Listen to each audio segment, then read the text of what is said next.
안녕하세요. 저는 이제 곧 70살을 바라보고 있는 엄마입니다. 저는 딸 하나와 아들 하나를 키우고 있어요.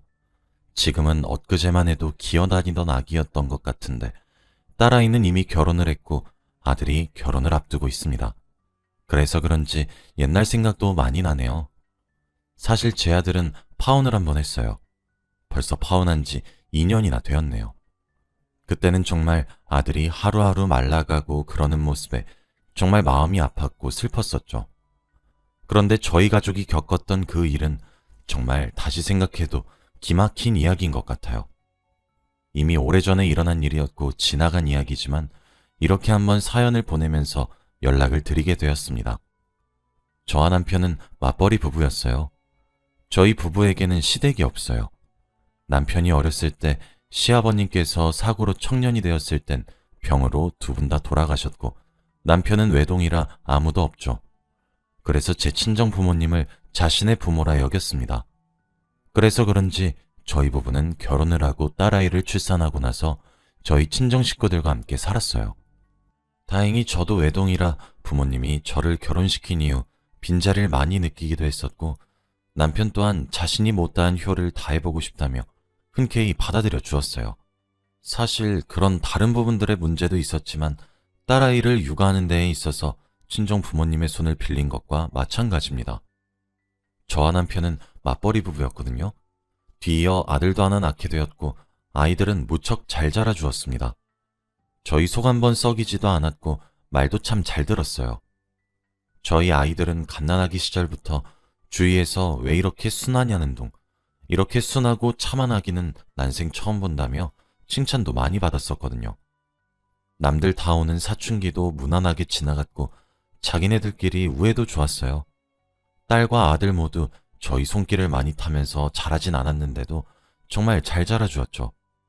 둘 다 대학을 졸업하고 곧장 취업에 성공하기도 했습니다. 누가 남매 아니랄까봐 딸과 아들에게 공통점이 하나 있었어요. 그건 바로 대학교에 가서 처음 연인을 만들었단 거였죠. 근데 이게 왜 공통점이라고 한 거냐면 딸과 아들 둘 다 처음 만든 연인이었고 둘 다 아주 오랜 기간을 연애했습니다.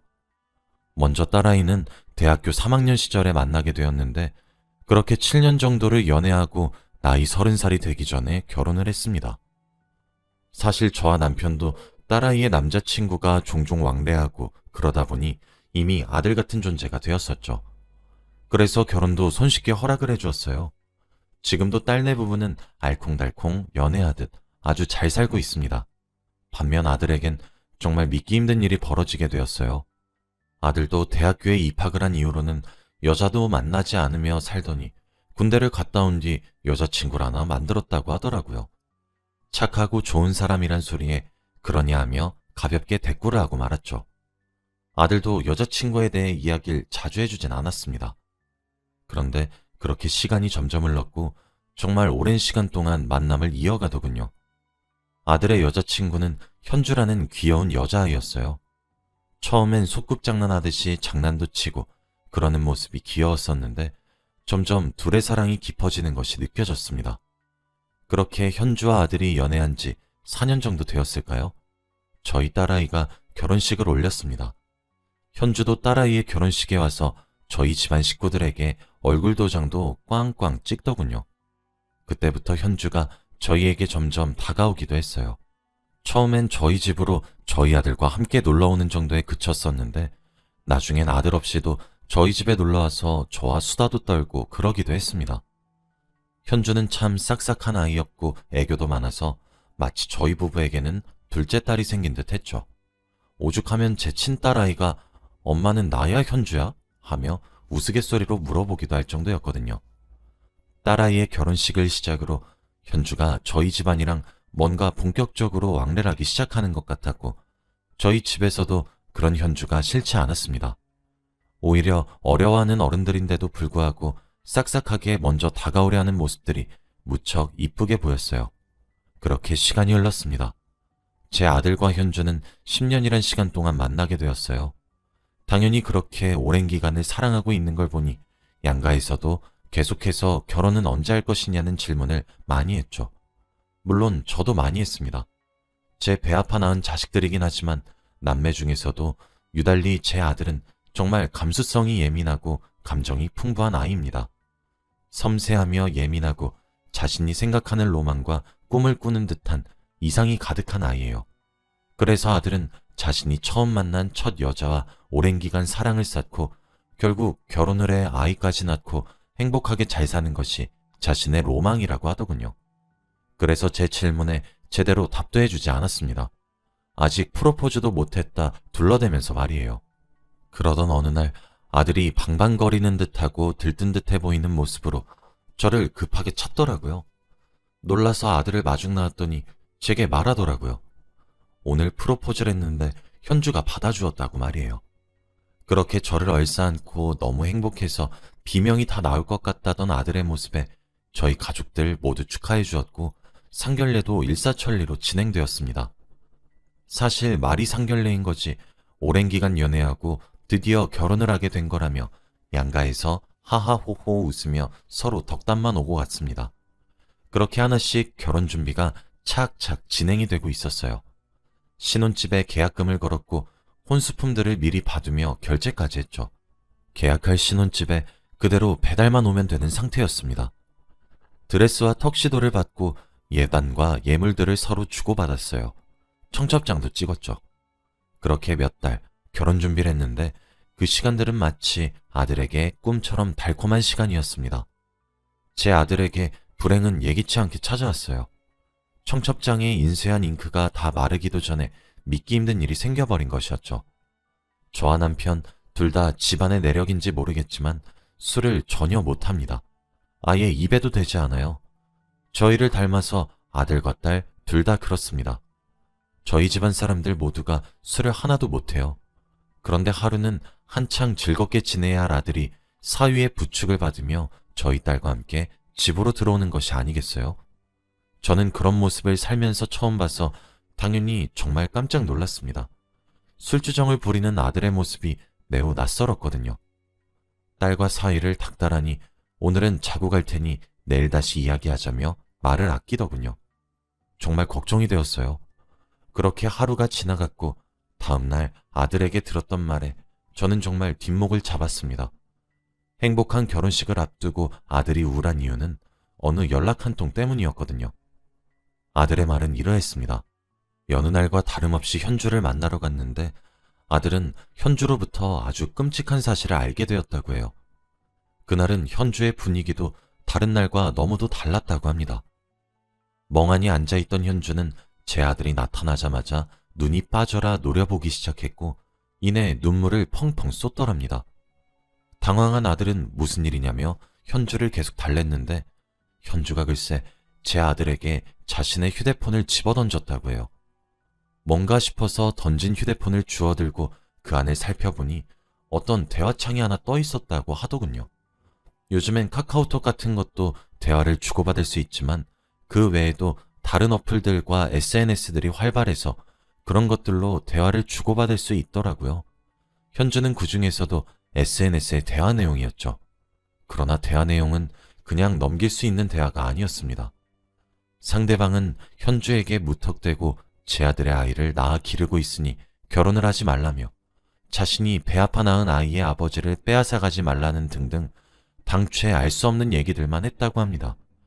당연히 제 아들은 영문을 모르죠. 현주는 그런 제 아들에게 계속해서 이런 연락들을 받았지만 요즘 횟수가 더욱 빈번해지고 있고 정말 제 아들의 측근 사람들만 알 법한 이야기라니까 계속 의심이 된다고 하며 엉엉 울었다고 하더라고요. 당연히 제 아들도 아니라고 완강히 부정했어요. 아들도 처음엔 그때 그 일이 이렇게까지 커질 일이라고 생각조차 못했다고 합니다. 그런데 현주가 제 아들에게 털어놓은 그날 이후부터 점점 협박과 저주의 강도가 커졌습니다.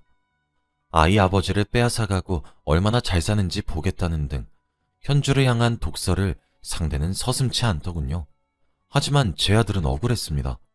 제 아들은 정말 한눈을 팔지 않았다고 저는 정말 믿었거든요. 점점 심해지는 협박성 발언들과 빈번해지는 횟수에 아들은 점차 말라가기 시작했어요. 처음에는 저게 다 거짓말이라 부정했고 당연히 현주에게 설명을 했기에 별 문제가 되지 않겠다고 생각했고 누군가의 짓궂은 장난이겠다 싶었답니다. 하지만 점점 더 잦은 빈도수로 현주에게 오는 연락과 그 안에 담긴 메시지들은 무시할 수 없는 수준이 되어버렸다고 해요. 당연히 제 아들도 범인을 찾으려고 사방팔방으로 알아보고 노력을 했다고 합니다.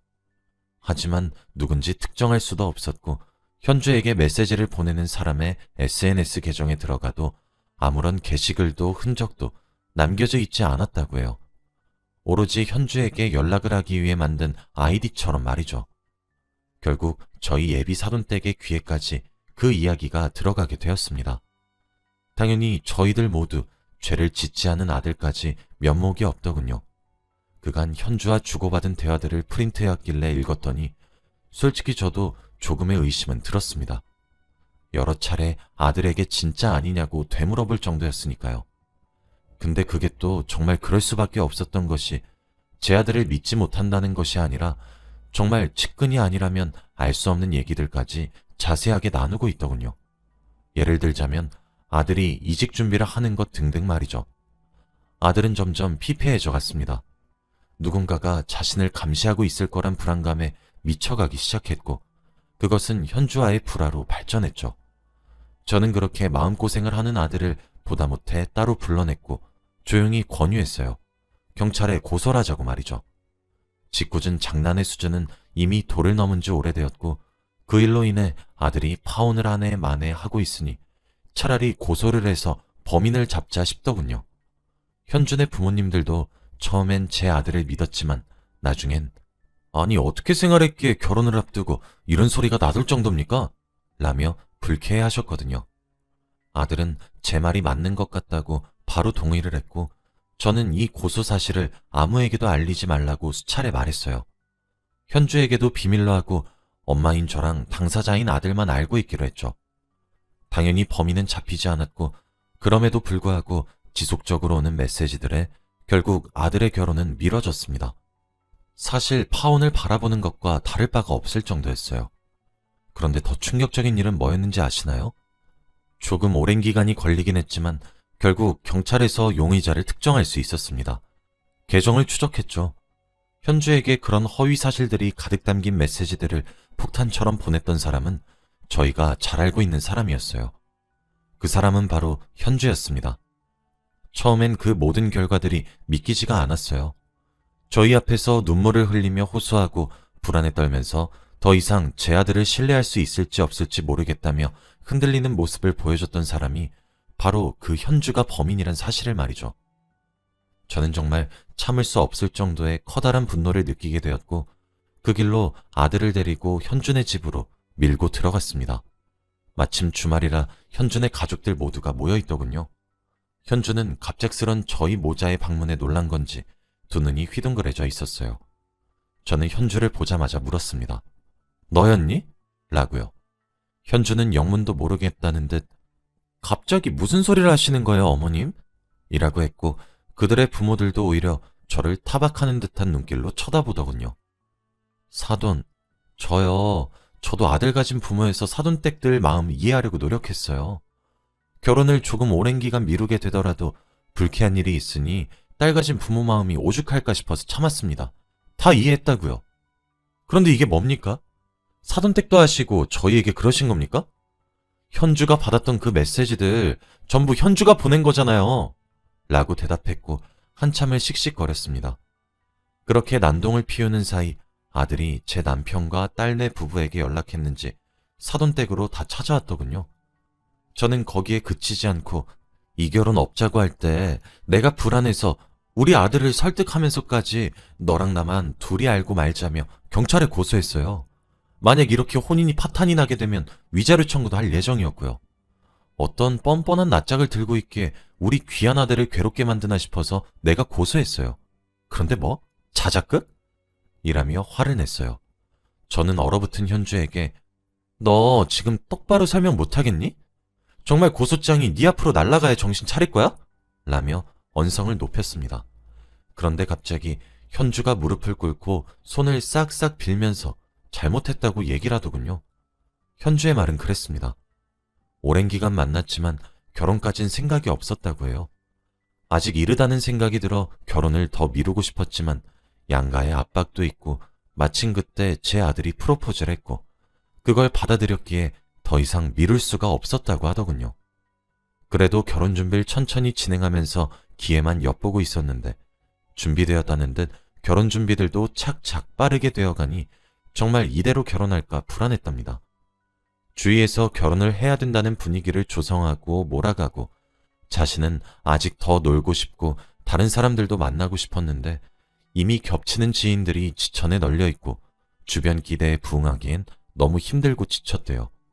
그런데 자신이 솔직하게 말을 하면서 헤어질 생각은 없었답니다.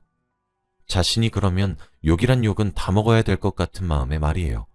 그리고 이미 계약한 것들과 예약한 결혼식 준비들을 파토내기 위해서 위약금을 물어야 했는데 그건 또 본인이 책임지기 싫었다고 하더군요. 그래서 신뢰를 근거로 들며 파혼을 하기 위해 종용했다고 합니다. 당연히 저희 가족 모두 입이 떡 벌어질 정도였어요. 무슨 사이코도 아니고.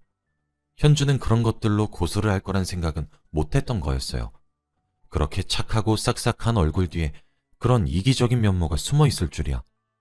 당연히 그날 이후 결혼은 파토가 났고 어쩌면 사돈댁이 되었을 사람들은 저희 집 사람들에게 허리를 숙여 사죄했죠. 당연히 결혼이 파토난 것에 대한 위약금은 그들이 담당하기로 했습니다.